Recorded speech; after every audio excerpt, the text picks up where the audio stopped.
All right. Well, just want to touch base with you on the upcoming project we have here, the Black Swan project. Very interesting project. How did it come about, and how was the band put together for it? Well, Jeff Pilson does a lot of work with Frontiers Records. He's the president of the label, and the president of the label said, "Hey, let's do a new project." And at the time, he was on tour with Foreigner, and Whitesnake was opening. So I guess he thought of me and asked me if I wanted to be involved with do a project with him and Robin McCauley. And I jumped at the chance to work with Jeff because I did an album with him in like 98, I guess, or 98, called A Race to Slate for Dokken. And so I was in Dokken for 4 years, and we wrote that record together. And it was such a great experience that I was very excited to get together with him and write again. So that's what started it. I guess he thought of me because we were touring together. How did you guys get the origin of the name? How did you come about choosing it? Kip Winger. Kip Winger. We need a name, names are super hard. Right. And he said that one, and I liked it. I mean, I knew it was a movie, but who cares? It was a long time ago. All right. Now, when you guys first got together, how did the songwriting process come about? Well, we had done it before. It was like throwing on an old pair of jeans. When I got there, Jeff said, "You're writing this, don't you?" And I said, "What? I am?" He said, "Yes." So, luckily, I had a lot of ideas, and Jeff knows I'm a writer, and I've got, lots of ideas that just don't get used for one reason or another. And so I came in with, 50 ideas, and we picked the best ones, and we wrote a song a day. I had all kind of the meat and potatoes of the songs, the verses and the choruses, and then he's a great arranger as well as a producer, and it's great having an outside opinion. I'm terrible at finishing songs. I'm great at writing rock riffs. That's my forte, rock guitar riffs, and he is great at just coming up with parts to glue it all together, So it went very, very quickly. 10 days, we wrote the whole thing, really. 2 weeks, I guess. And then Robin wrote the lyrics. No, it's a relatively short time. That's Winger did a record in 2 weeks. We did Karma in 2 weeks. We wrote a song a day, and you just need really 11 songs. So, yeah. I mean, once you got the hard part is the guitar riff, Mm-hmm. Once you got that, then the rest usually kind of writes itself. Let's just go to F sharp for a solo section, and Bob's your uncle. Now, the first track, "Shake the World," that one definitely seems to have a Dio feel to it. How did you have any specific style in mind when you guys came up with the idea of how you wanted the band to sound like or anything? No. I mean, when you stick my guitar playing with Jeff Pilson's bass playing, it ends up sounding like Dokken. But when you stick Robin McCauley on there, you can get that Dio thing. We knew that song sounded a little bit like Dio, but we said screw it. It's it's rock, and I liked it, and it's reminiscent of Dio for sure. But what's wrong with that? Nothing, exactly. Yeah. Now, as far as touring, has there been any talk about any possibilities down the road or anything? If anybody's schedule's opened up? I mean, it's in the contract that if we are available to play live, that we will play live. But Jeff tours more than any of us. Yeah, and of course I'm all summer with Whitesnake, you know, I'm sure there'll be an opportunity like the Frontiers Festival. Well, they will probably want us. You know, a lot is riding on how the record does. I mean, if it does really well, then there's going to be more demand for us to play live and do another record. You know, if it bombs, then that'll be it. Hey, Black Swan, that was great. What's next? What's next? Now, I mentioned Shake the World. What other songs do you feel are really ones that you would recommend to give a listen to? Oh, I guess I should have listened to this before the interview. Listened to it before the interview. I haven't heard it in a while. What's the song? I like Long, Long Road to Nowhere. That's a cool song. And Big Disaster is pretty cool.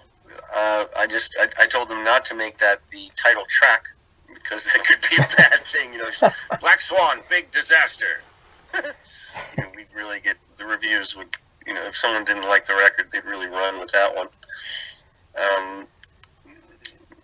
You know, it's I need to look at the tracks actually, but Shake the World was one of my favorites. Yeah, that was. You know, I love up tempo rock and stuff. Okay. Now, when you guys got this whole project together, obviously you probably didn't. You just more or less it is just a project as of this point. You're not really looking to retire from Whitesnake or anything like that anytime soon. Right. So, now you actually just came out with a Whitesnake record last year. Mm-hmm. And how's the touring for that been going? Really well. Like, this one shocking thing about it is that the people really dig those new tunes on that record.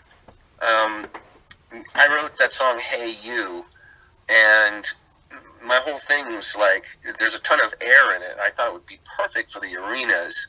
And it's a gang vocal thing. Like, it's, you know, it sounds like the arena is singing along with you. And man, I mean, it's so easy. It's only two words, "Hey you," you know. And so people scream out "Hey you" after the first chorus. They get it, and that was like one of our biggest, you know, one of the biggest successful songs of the tour. And I've never seen an audience like the new stuff as much as they did on the last tour, for sure. So that stuff really lent itself to performing live. And we kept that in mind when we were recording it. Now, how much of that album did you actually write? Like half of it. Half of it, okay. Yeah, I mean, I thought probably out of the last few Whitesnake albums, this was probably the best one I've heard in quite some time. That just, for some reason or another, it just kind of was head and shoulders above the other ones that you guys recently released over the past 10 years. Oh, thanks. It's the first one I've been involved with, so I take that as a compliment. So, now, as you mentioned, you worked with Jeff and Dokken. You guys made the Erase the Slate, which you mentioned earlier, which was another great album. How did that all come about? How did you get involved with Dokken after that? That was about 98-ish? Yeah. That's what I think, anyway. It sounds right. And that was... Kip heard that they were looking for a guitar player. And Jeff is friends with Kip. And I sent all my stuff to them, and I auditioned for it. And Mick and Jeff liked me. So I got it. Don wasn't there. Don would have said no. Don, don't get me wrong, Don and I are really close. He's a good friend of mine. I haven't seen him in a while. Yeah. All right. Well, now, obviously, you know, you did a lot of, you went to school for music? Yeah, but not really. Not really? 2 semesters, and I never went to class. Yeah, what I got from Berkeley was that catering, like dinner time. It was just musicians everywhere, and they had these jam rooms. So I jammed with all different kinds of people, and different music. I'd play reggae one night and jazz stuff the next night, and it helped me later on when I was doing sessions in New York for Shaka Khan and Kenny Loggins and the Bee Gees.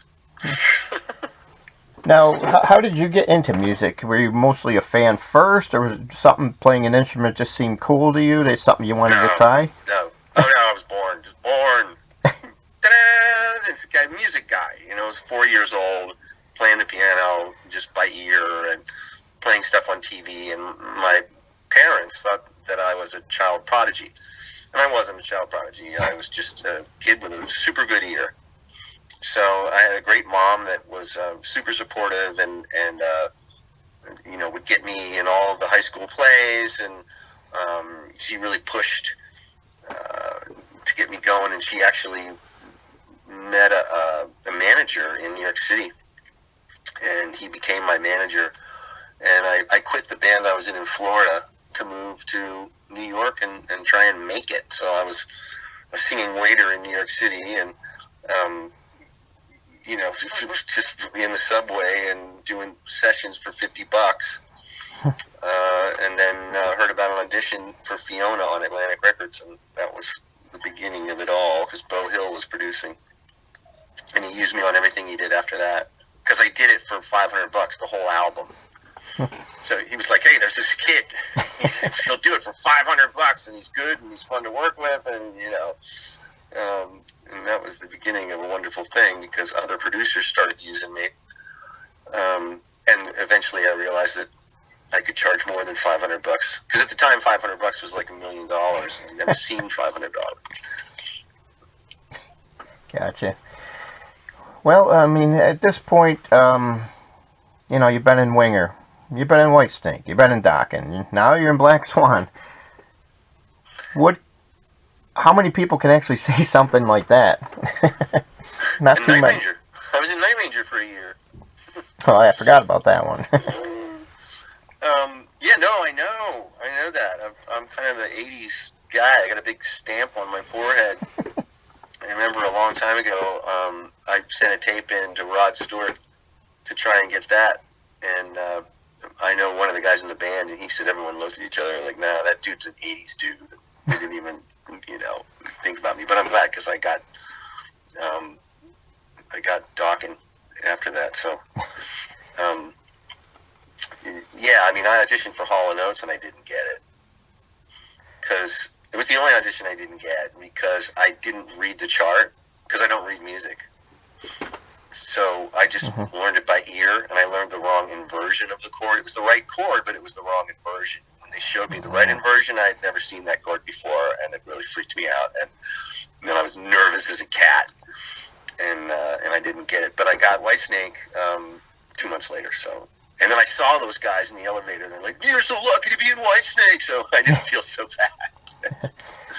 No, I'd have to say that's a pretty nice thing to have at this point. I've had Whitesnake. That's one thing I think. You guys just, now that you got Joel in there too, it's just like the band is really come alive as a live performance setting. It just seems, it's just, out of all the versions I've seen live, this is like the strongest, most cohesive unit I've seen yet. And I've seen them back in the day. So. All right, cool. Thanks. Yeah, it's great. Joel's an amazing guitar player. Yeah, I mean, he always has the best musicians. Whitesnake is one of the best guitar gigs out there, maybe the best. If you're an 80s guitar player, I suppose the best band for you to be in is either Van Halen or Whitesnake. Now or Dokken. Yeah. Now, I'll leave you with one question here. Obviously, you mentioned some of these other people you auditioned for, kind of, lighter music, and then compared to what you're in all the time with all these other bands, So that just goes to show you, I would assume you're flexible and you like all different types of music. Yeah, I've got, like I said, I got a really good ear, so, I can just put my clean sound on and just play chords and play whatever the part is. Sure, yeah, I can play all different styles, but, I'm not really a master of anything. I'd say, my forte is the rock stuff, because I do the solos, I'm a good soloist. And I can do that flashy tapping thing that helps, But generally, when I did sessions, no one liked the flashy tapping thing. Mm-hmm. You got to kind of be like Lukather and just throw that in there, just tastes to show that you can do it. You don't want to just do it for the whole solo. But yeah, I can play all different kinds of stuff for sure. I mean, I could play in a wedding band for sure, and may well be one day. Now, obviously, we talked about all the bands you've been doing stuff in recently. Last question, final question. Winger, you guys got any plans in the next while to come up with any new material or anything at all? Funny you ask.